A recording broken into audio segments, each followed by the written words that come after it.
સુરતમાં ઢોંગી બાવાએ લોકો સાથે કરી લાખોની ઠગાઈ। જહાંગીરપુરા પોલીસે આ કેસમાં મુખ્ય આરોપીને મહેસાણાના દહેગામથી ઝડપી પાડ્યો। આરોપીની મોડસ ઓપરેન્ડી વિશે જાણી પોલીસ પણ ચોંકી ગઈ હતી। આરોપીઓ વલસાડથી સુરત આવી મંદિર બહાર વૃદ્ધ અને આધેડ વયના વ્યક્તિઓને ટાર્ગેટ કરતા। મોંઘીદાટ કારમાં આવી એવી વ્યક્તિઓની રાહ જોતા જેમણે કિંમતી ઘરેણાં ધારણ કરેલા હોય, મંદિર ક્યાં છે તેવા સવાલો પૂછી વાતચીત કરી તેમનું વશીકરણ કરી લૂંટતા। ભોગ બનનાર વ્યક્તિને ધુતારો ફરાર થઈ જાય ત્યારબાદ ખબર પડતી કે તેની પાસેથી રોકડ અને દાગીનાની ચોરી થઈ છે। આરોપીએ વલસાડ, નવસારી, સુરતના મંદિરોને ટાર્ગેટ બનાવતા, જ્યાં ભરૂચ, વડોદરાથી દહેગામ સુધી આરોપીએ 1.5 કરોડથી વધુની ઠગાઈ કરી હોવાની વિગતો પણ સામે આવી। પોલીસે આ કેસમાં સીસીટીવીના આધારે એક ઠગની ધરપકડ કરી, જ્યારે 2 આરોપી હજુ પણ વોન્ટેડ હોવાથી પોલીસે બંનેની શોધખોળ હાથ ધરી છે। ચાલુ વર્ષના જાન્યુઆરી મહિનામાં જહાંગીરપુરા પોલીસ સ્ટેશનમાં એક બનાવ બનેલો, જેમાં સિનિયર સિટીઝન છે સવારે મંદિરે જતા હતા। એ દરમિયાન ગાડીમાં 2 ઈસમો આવેલા, એમાંથી એક બાવા બનીને બેસેલો હતો અને એ લોકોએ મંદિરે જવાનો રસ્તો પૂછેલો। ત્યારબાદ એ લોકો સાથે વાતચીતમાં એ લોકોને એવું કહ્યું હતું કે તમારા ઉપર પ્રકોપ છે એમ કરી અને એમને વાત કરેલી। એટલે એ ચર્ચા દરમિયાન એમને એવું જણાવ્યું કે તમારે પ્રકોપ દૂર કરવો હોય તો તમારા પહેરેલા દાગીના મને આપો તો હું શુદ્ધ કરી આપું।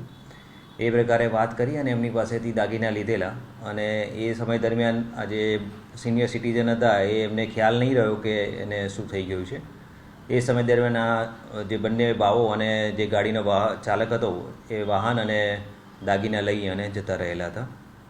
તપાસ દરમિયાન ગાડીના નંબર આધારે જે આરોપી છે એને શોધી કાઢવામાં આવેલો છે અને સહ આરોપી છે એ પકડવાનો બાકી છે। જે પકડાયેલ આરોપી છે એના વિરુદ્ધમાં અગાઉ ગુના નોંધાયેલા છે એવું રેકર્ડ પરથી જણાઈ આવેલું છે। સુરતમાં ઢોંગી બાવાએ લોકો સાથે કરી લાખોની ઠગાઈ। જહાંગીરપુરા પોલીસે આ કેસમાં મુખ્ય આરોપીને મહેસાણાના દહેગામથી ઝડપી પાડ્યો। આરોપીની મોડસ ઓપરેન્ડી વિશે જાણી પોલીસ પણ ચોંકી ગઈ હતી। આરોપીઓ વલસાડથી સુરત આવી મંદિર બહાર વૃદ્ધ અને આધેડ વયના વ્યક્તિઓને ટાર્ગેટ કરતા। મોંઘીદાટ કારમાં આવી એવી વ્યક્તિઓની રાહ જોતા જેમણે કિંમતી ઘરેણાં ધારણ કરેલા હોય, મંદિર ક્યાં છે તેવા સવાલો પૂછી વાતચીત કરી તેમનું વશીકરણ કરી લૂંટતા। ભોગ બનનાર વ્યક્તિને ધુતારો ફરાર થઈ જાય ત્યારબાદ ખબર પડતી કે તેની પાસેથી રોકડ અને દાગીનાની ચોરી થઈ છે। આરોપીએ વલસાડ, નવસારી, સુરતના મંદિરોને ટાર્ગેટ બનાવતા, જ્યાં ભરૂચ, વડોદરાથી દહેગામ સુધી આરોપીએ 1.5 કરોડથી વધુની ઠગાઈ કરી હોવાની વિગતો પણ સામે આવી। પોલીસે આ કેસમાં સીસીટીવીના આધારે એક ઠગની ધરપકડ કરી, જ્યારે 2 આરોપી હજુ પણ વોન્ટેડ હોવાથી પોલીસે બંનેની શોધખોળ હાથ ધરી છે।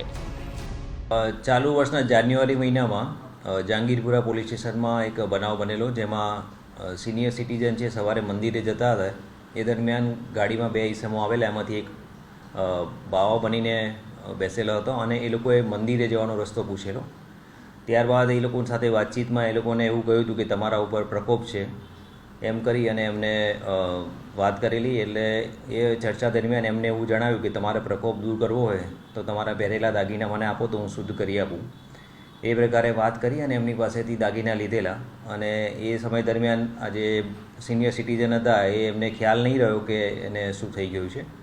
એ સમય દરમિયાન આ જે બંને બાવો અને જે ગાડીનો ચાલક હતો એ વાહન અને દાગીના લઈ અને જતા રહેલા હતા। તપાસ દરમિયાન ગાડીના નંબર આધારે જે આરોપી છે એને શોધી કાઢવામાં આવેલો છે અને સહ આરોપી છે એ પકડવાનો બાકી છે। જે પકડાયેલ આરોપી છે એના વિરુદ્ધમાં અગાઉ ગુના નોંધાયેલા છે એવું રેકર્ડ પરથી જણાઈ આવેલું છે।